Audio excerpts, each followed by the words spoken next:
It's Saturday morning. I've had an inquiry, well, a few messages from a potential buyer who's interested in the i10. She messaged me a few weeks ago and has decided to come down and view it.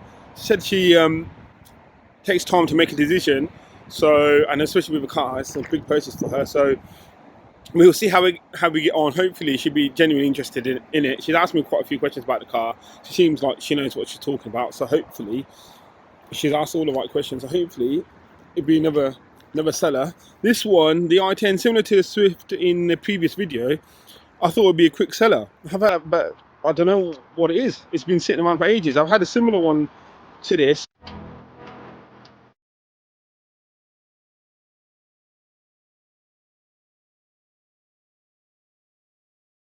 Before I started doing the YouTube video and the vlogging and stuff, and that was a few years older than this one, but had lower mileage, and that sold really quickly. But this one's been sitting around for a few months now, so hopefully I can get this moved on, and that'll be some good news. But with the rain and stuff, it's hard to keep the cars clean, so I'm just going to give it a quick wipe over before she gets here, and then we'll see how we get on with that one. So I picked up this Peugeot 107 yesterday evening in the pouring rain. So I couldn't see the true condition of the bodywork because of the rain and stuff. But now it's Saturday and the sun's out. So you're seeing this for the first time with me now in terms of the bodywork and stuff. So let's go through and go around the car. So the customer did mention to me that was missing, and obviously we spotted that, so that's fine. The front grille on the driver's side of one of these is about £10–15, so that's not too bad. So a light scuff there in the front bumper. That should hopefully all just polish out. For a 2009 car, it's not too bad. Got a little scuff there. That should hopefully polish out. All of the gaps around the bodywork and stuff all lines up nicely. Got Bristol Street Motors on front number plate. So we check the back number plate to see if they match, which then hopefully shows that it hasn't been in any accidents. Going along the passenger side of the car, apart from needing a good clean, it looks all pretty straight and stuff. It's a little minor dent there, but for a 2009 car, you're going to expect something like that. So that looks pretty straight and pretty clean to me.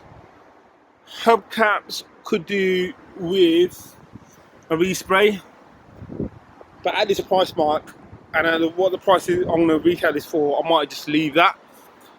Across the bumper, looks all okay. Oh yeah, I did when I walked past, forgot to mention, there's a little scrape on the plastic there where it lines up with that little dent there.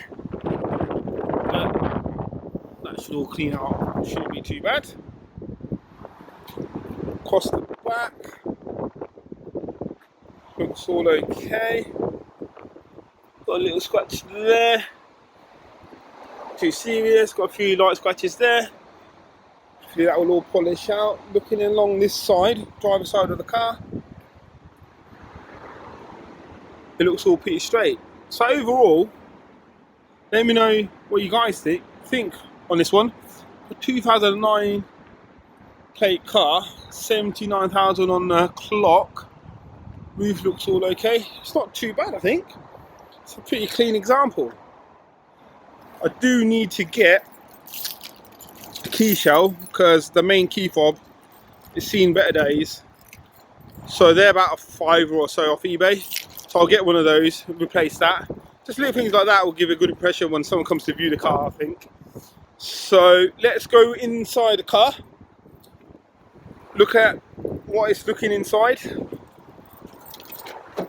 So looking inside,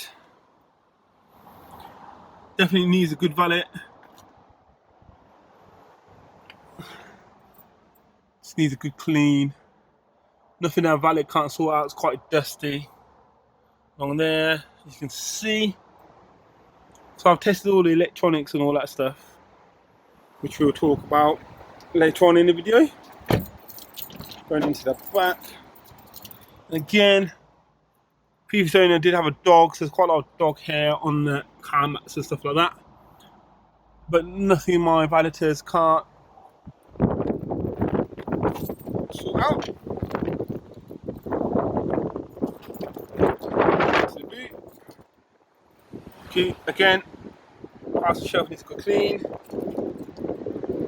It's all okay. Going into the boot. Spare tyre there in your jack. It's all good. It's got the Bristol Street Motors number plate at the back, which is a good sign to show that it's matching the front. So means there's no shunts or accident damage on the car, which is good. So I'm quite happy with this one, guys. Stuff like this should be, hopefully, if I know what I'm doing. It's questionable, but should be a good little seller. So let's go through the paperwork and see what service history we have. So we've got 79,000 miles on the clock. I picked this up from Banbury, which is about 30-35 miles away from Northampton. And when I picked it up, it had 2 bars on the petrol gauge. And I drove it back and it's still got 2 bars on the petrol gauge. So this is an ideal car for a learner. Good on fuel. I think it's only £20 for the year on the road tax. So it's ideal first time driver car. So let's go through the service history. So try not to show any personal details. So we've got 4 previous owners. The previous customer and the previous customer to that were from the same family. He got it off his cousin. So we know he's been looked after from the same family. Got loads of receipts and stuff for work that's been done on the car. But let's just look at the main thing, which is the service history. So it's a 2009 car. So we've got a service stamp for 2010 from Bristol Street Motors, main dealer, which is good. 11, 12, 13, 14, all main dealer, which is fantastic. Again, some more main dealer service stamps, 15, 16, 17 at the main dealers, and I think this is where it changed, 18. So it must have been where it's come up to the local family or the family in Banbury which I bought it from. So we've got 18, 19, 20, 21. So we've got some more main dealer stuff there. Got Peugeot there. 22 at a Fiat main dealer. So that is good news. We've got a stamp for this year at June 23. So at 79,000. So that is good news. Oh, sorry, 77,000. Because they got the MOT done at the same time as well. 77,910. And that passed with no advisories. And we've got the service receipt here for the work that was done for the service, which was a total of £432. What we got done there was tyres and a service. So just had a service, 12 months advisory, free MOT, full service history with quite a lot of main dealer stamps. So I think this is a good little purchase, guys. Let me know what you think in the comments down below. I'm happy with this one. And then we'll go over to the Polo R-Line, which was in the previous video. I've driven that back from the body shop. So we'll just go through the service history on that one and how many previous owners. I've got the paperwork in the car. I haven't gone through the paperwork yet. So you'll be seeing the paperwork at the same time as me for the first time. This one drove back from Banbury before I get out of this one. This one drove back from Banbury fine. Oh, just tooted the horn there. So yeah, this one drove back fine. Like I said, it was really good. The only thing I noticed on the car was I think the tracking is slightly out. So I'm just going to take that up to the guys who do my wheels and the tracking, getting them to check that out. Apart from that, there are a few bits that we need to do on the outside, the grille, and just getting a good clean and good polish, and the key. This should be retail ready. So I think this one's going to be around two and a half grand retail. I just need to check on Auto Trader. I haven't checked yet, to be fair. But for a first time driver car with a decent mileage, change with an engine, low road tax, low insurance, I think if I know what I'm doing, hopefully every day's a school day, but I'm getting there as I progress through selling cars and stuff. Hopefully this should sell soon, or should sell quickly.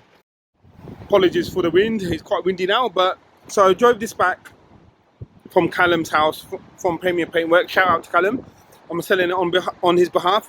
So I drove it back from his house and it drove fine. The only thing I noticed was the tracking slightly out. So I need to get that changed, or checked, sorry. And the other thing is, And the last advisory on the car was this near side tyre, and I don't know if you can come and pick it up. Tyre is literally on the wear indicator there. Hopefully you can see that. So I need to get this tyre changed. And apart from that, it's a pretty smart car, pretty cool car. So let's jump in the car and go through what paperwork we've got for the car, how many previous owners and all that stuff. Let's see what we've got in the glove compartment. So we have the lock and wheel nut, which is always good. So that aux cable, which is handy. So in terms of ownership, 3 previous owners, isn't too bad for the car with all the manuals and all that stuff. I think, what's this? Is this the last MOT? Let's have a look. Yeah, it's the last MOT where we've got an advisory on a tyre. So I need to get that changed. And then in terms of service history, let's have a look what we've got. 12 car. So we've got a service carried out, main dealer, by 10 2013, which is good. Another VW done 15. Another one VW 16, 17, and we've got 19. What was that? 23. It's a bit of a gap there. And then we've got 19 car shop, and then 2023 at 71,000. So almost full service history, or very good service history to say the least. And yeah, you got the aux connections there, 12-volt valve. I've checked all the electrics on this one. You got the R-line steering wheel, which is pretty cool. Got DAB and all that stuff. It's a pretty cool car. Nice and clean inside. It's had it fully valeted. You've got the R-line seats in there. I like this black headlining in there. Got the Bluetooth and connection there for your calls and you streaming your audio and all that stuff. So it's a nice little car. So what I noticed with the car, you got your wind deflectors there if the next customer wants to add them on. You've got your jack there, but there's no spare tyre or anything in the boot of the car. So what I might do is just chuck in a tyre inflation kit. This one is going to be well under auto show the retail on this one because he's trying to sell it on cheap and sell it quick. So I'm just going to chuck in an inflation tyre kit on there and leave it up to the next customer if they want to put a spare tyre in there or not. And then hopefully we're getting this one moved on. But check it out, guys. What do you guys think? I think it's a pretty cool car. You've got the black wing movers in there, black alloys, got the painted brake calipers and all that stuff. Hopefully, being an R-line, hard thing with this one, there's not many out there, so it's going to be quite hard, quite a tricky one to value it out. But I'll see what Auto Trader says in terms of valuations, and I'll be well underneath that. So we're all good. You've got rear parking sensors and stuff. So it's a nice little car for someone. So you've seen in the previous video, I had this BMW 1 Series come into stock, and it come up with a drivetrain fault error. So I've got it back from my mechanics. Let's go and check out how much the bill is. So my mechanics had it hooked up to their diagnostics machine, and I took it for a test drive as well, and they diagnosed it as a slipping clutch. So we had to do the clutch and the flywheel, which came at a cost of £750 before VAT. And then while I was there, I needed them to service the car as well. That come out at a price of £125 plus the VAT. So in total, check out the price of this, the cost of this bill, guys, £1,050. So when people think that dealers are just getting cars, getting them validated and flipping them, it's never as straightforward as that. Or well, it's not always as straightforward as that. So £1,050 spent on the car to get it ready for the next customer. To be fair, they were saying it was slipping in second and fourth gear, but I'll be honest with you, when I drove the car, I didn't really notice it. I've had one of a previous car where I noticed it, the car was slipping horrendously, but this one, it wasn't as obvious. But that one was a petrol and this is a diesel, so maybe that plays a part in it. But they're the experts, guys, and that's what they diagnosed it as. So £1,050 on that car, and I'm not even finished getting that car ready for retail. So let me just quickly go over what else we need to do on that car. As I mentioned in my previous video, because we've got an odd colour tyre, this one's standard silver, and the other three on the car are this, I think it's called ferric grey. So what I'm getting done is all four alloys are getting resprayed into the ferric grey colour to make it look factory standard. So we need to get that done. So that's another 220 odd pounds to get that done. And on this front corner, we've got some scuffs here which should or maybe polish out, and we've got some lacquer peel here. So what I'm going to get done is get the bodywork guys to do this front corner as well. I need to order or find one of these toe cap cover things, and then that's it. So that's going to be another £100 or so, or probably maybe more, but maybe a little bit less.